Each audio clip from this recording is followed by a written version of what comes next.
Hello students, कैसे हो आप सभी। आप सबका स्वागत है आपके अपने यूट्यूब चैनल तनिष्क डेनवाल में। आज फिर एक नई सेशन की शुरुआत करते हैं जिसमें हम पढ़ेंगे अपने इंग्लिश ग्रामर के टॉपिक टेंस को। लास्ट वीडियो में हम डिस्कस कर चुके थे प्रेजेंट इंडेफिनिट टेंस के बारे में। आज स्टार्ट करते हैं अपने प्रेजेंट कॉन्टिन्यूस टेंस को। जब कोई कार्य चल रहा होता है तो ये समझ लेना वो प्रेजेंट कॉन्टिन्यूस टेंस है। It means the action is going on, that is called present continuous tense। अब ये देखिए, इसमें जो स्ट्रक्चर दिया हुआ है अफर्मेटिव सेंटेंस का, उसमें सब्जेक्ट, फिर है इज एम आर, फिर फर्स्ट फॉर्म प्लस आईएनजी और फिर ऑब्जेक्ट का यूज। अब यहाँ इज एम आर है, इसकी जगह स्ट्रक्चर में बी भी हो सकता है। और मैंने ये बताया था जो लास्ट वीडियो थी उसके अंदर डिस्कस किया था कि वर्ब के जो 5 पैटर्न होते हैं वो कौन कौन से होते हैं। उसमें एक था प्रेजेंट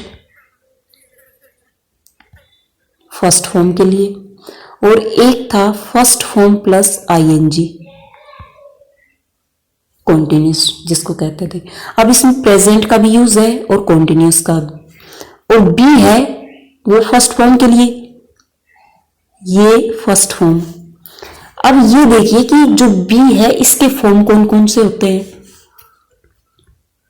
बी के फॉर्म देख लीजिए, जैसे इज एम आर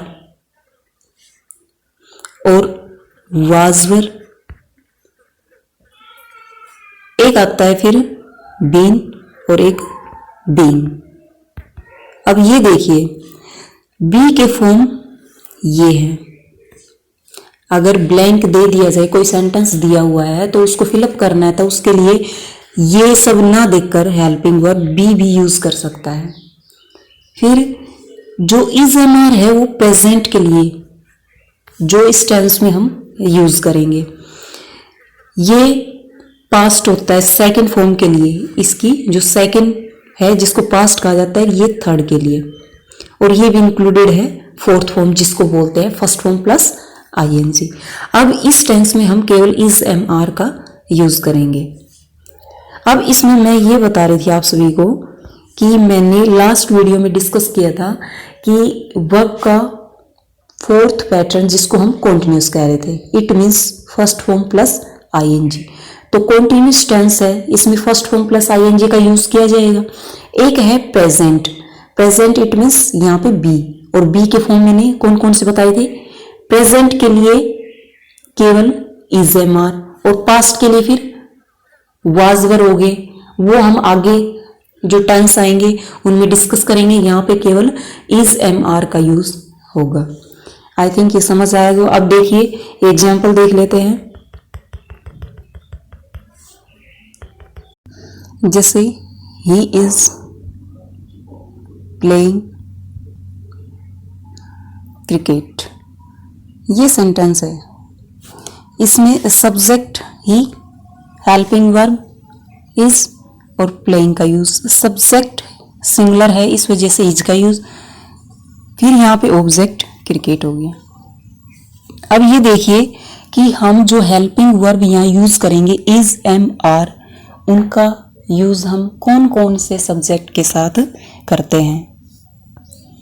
जैसे इज, यदि सब्जेक्ट के रूप में ही, सी, इट या सिंगुलर सब्जेक्ट आए,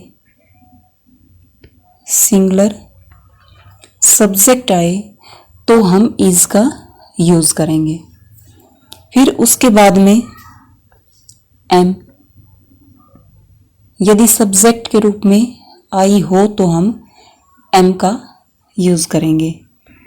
फिर आता है आर,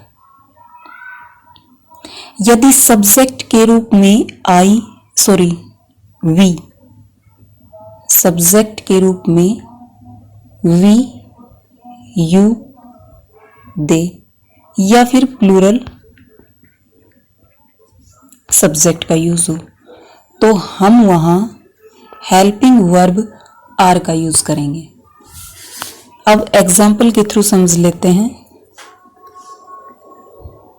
जैसे दे आर प्लेइंग। अब इस सेंटेंस में प्लूरल सब्जेक्ट है, तो यहाँ हमने प्लूरल हेल्पिंग वर्ब का यूज किया। अब जैसे आई, फिर आई के अकॉर्डिंग एम प्लेइंग, जैसे ये यूज कर दिया। फिर इसी प्रकार जैसे माई फादर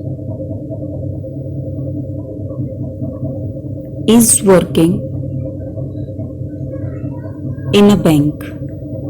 अब ये सेंटेंस दिया हुआ है, इसमें सब्जेक्ट कैसा है, जिसके अकॉर्डिंग हमने इसका यूज किया। सब्जेक्ट इज सिंगुलर, तो इस वजह से हमने सिंगुलर ही हेल्पिंग वर्ब का यूज किया। अब एक सेंटेंस और देख लेते हैं, जैसे the birds flying in the sky. अब ये सेंटेंस है, तो इसमें देखिए सब्जेक्ट कैसा है, प्लूरल है, तो इस वजह से हम किसका यूज करेंगे, आर का। इट मीन्स यदि सब्जेक्ट सिंगुलर है तो सिंगुलर हेल्पिंग वर्ब का यूज किया जाएगा, और सब्जेक्ट प्लूरल है तो हम प्लूरल ही हेल्पिंग वर्ब का यूज करेंगे। अब आगे देख लेते हैं। नेगेटिव में हम हेल्पिंग वर्ब के बाद में नॉट का यूज करेंगे। जैसे ही इज नॉट स्लीपिंग, ठीक है।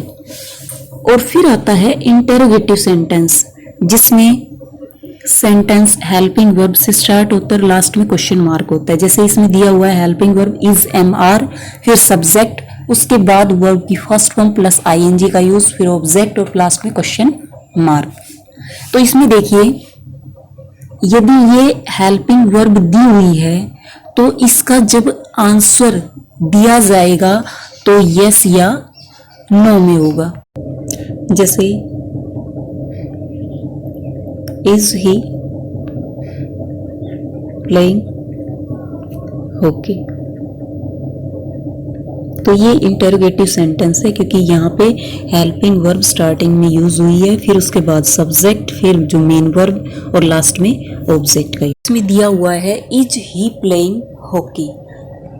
अब इसमें यस या नो का रिप्लाई करेगा। जैसे क्या वह हॉकी खेल रहा है, तो यस या नो में से इसका रिप्लाई होगा। अब इसके यूसेस देख लीजिए कि प्रेजेंट कॉन्टिन्यूस टेंस का हम यूज़ कहाँ करेंगे। फर्स्ट पॉइंट इसमें दिया हुआ है at the time of speaking, यानी बोलते समय जब कोई कार्य हो रहा है तब हम इस टेंस का यूज़ करेंगे। जैसे I am teaching all of you, तो इसमें ये काम अब हो रहा है। जैसे मैं तुम सबको पढ़ा रही हूँ, तो ये काम बोलते वक्त भी जारी है, तो it means we shall use here the present continuous tense. Next point is not at the exact time of speaking, यानी कार्य है वो बोलते वक्त जारी न हो, लेकिन उस टाइम यानी उन दिनों वो काम चल रहा हो, तो वहाँ पे भी प्रेजेंट कॉन्टिन्यूस टेंस का यूज़ किया जाएगा। जैसे एग्जाम्पल हम देख लेते हैं, the population is increasing day by day, day by day, यानी ये जब हमने कोई काम किया उस समय तो वो काम नहीं चल रहा था, लेकिन उन दिनों ये काम जारी था, तो वहाँ हम इस टेंस का यूज़ करेंगे। जैसे the population is increasing day by day, यानी जो जनसंख्या है वो दिन प्रतिदिन बढ़ रही है, तो इसलिए अकॉर्डिंग टू सब्जेक्ट यहाँ पे इसका प्रयोग किया। फिर इंक्रीजिंग मेन वर्ब हो गई और ये वर्ड्स जो आते हैं जैसे day by day, at present, at this time, now, nowadays, presently, इनका यूज़ हम प्रेजेंट कॉन्टिन्यूस टेंस में करते हैं। तो इनको नोट कर लीजिए। जैसे कुछ वर्ड्स होते हैं जैसे at this time, at present, now या नाउअडेज,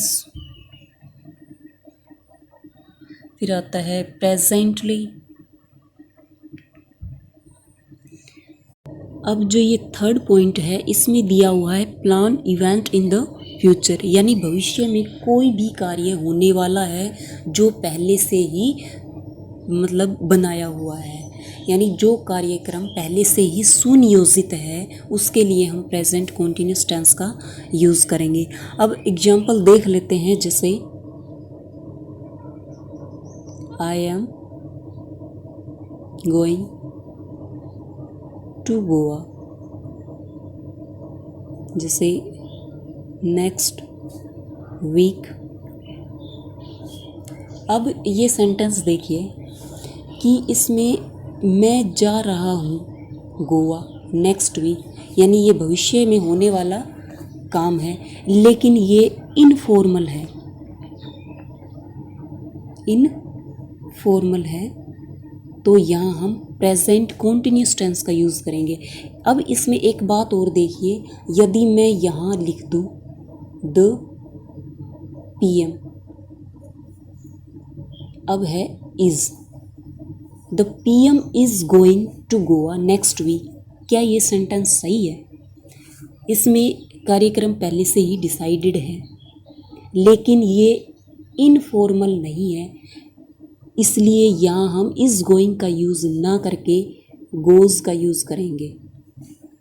यानी जब कोई पहले से ही सुनियोजित कार्यक्रम है लेकिन वो इनफॉर्मल ना होकर फॉर्मल है, इट मीन्स औपचारिक है, तो हम वहाँ प्रेजेंट इंडेफिनिट टेंस का यूज़ करेंगे। लेकिन इनफॉर्मल इट मीन्स अनौपचारिक है, तो हम वहाँ प्रेजेंट कॉन्टिन्यूस टेंस का यूज़ करेंगे। अब नेक्स्ट जो यूसेज दिया हुआ है यहाँ वो है फॉर चेंजिंग सिचुएशन, यानी स्थिति में बदलाव के लिए हम प्रेजेंट कॉन्टिन्यूस टेंस का यूज़ करते हैं। जैसे example, my health is improving, तो इसमें क्या हो गया, यानी मेरी हेल्थ है उसमें सुधार हो रहा है, तो इसमें सिचुएशन है वो चेंज हो रही है, तो यहाँ पे प्रेजेंट कॉन्टिन्यूस टेंस का यूज़ किया जाएगा। आज के लिए इतना ही, कल फिर मिलते हैं एक नई वीडियो के साथ। तब तक खुश रहिए, स्वस्थ रहिए। जय हिंद।